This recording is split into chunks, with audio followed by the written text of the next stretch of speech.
le couronnement du roi Charles III a soulevé des questions sur l'avenir de la monarchie britannique, notamment en raison de l'âge avancé de ses membres actifs.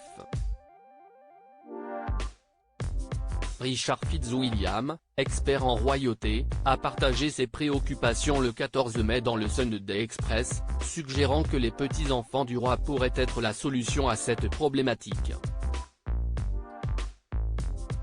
À peine Charles III a-t-il été couronné roi d'Angleterre que des interrogations émergent déjà.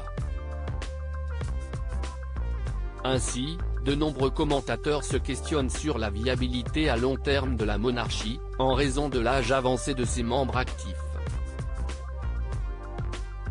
Dans un article du Sunday Express publié ce dimanche 14 mai 2023, l'heure est ainsi à l'analyse et à la réflexion.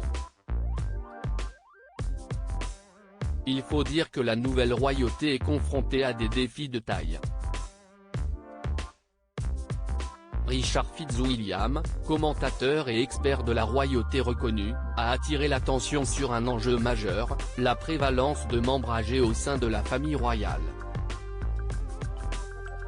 Je pense que l'un des problèmes, et s'y est-il quelque chose auquel le roi Charles III va devoir faire face, s'y est-il que, comme nous l'avons vu dans la première série de photographies publiées après le week-end de couronnement, il y avait 12 membres actifs de la famille royale, dont seulement 4 avaient moins de 70 ans, souligne-t-il ainsi.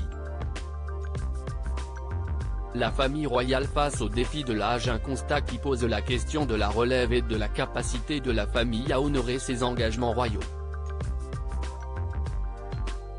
Il faut dire que l'un des membres les plus actifs est la princesse Anne, sœur cadette du roi, qui a déjà 72 ans.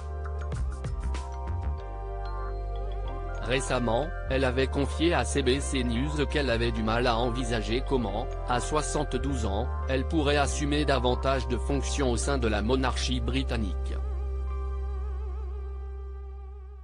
Quant à son petit frère de 63 ans, le prince Andrew, il a été écarté de ses fonctions suite au scandale qui l'ont éclaboussé. Le roi Charles III a donc devant lui la délicate tâche de résoudre cette problématique. De plus, les héritiers les plus jeunes de la famille royale, George, Charlotte et Louis, âgés de 9, 8 et 5 ans respectivement, ne seront pas en mesure d'assumer des responsabilités royales avant une dizaine d'années au moins. Bien que le prince George ait joué le rôle symbolique de page lors de la cérémonie de couronnement, l'aide qu'il pourrait apporter au souverain reste limitée. En attendant que les enfants soient en âge d'honorer ces fonctions, qui va prendre en charge ces centaines de mécénats actuellement vacants ? Se demande ainsi l'expert royal.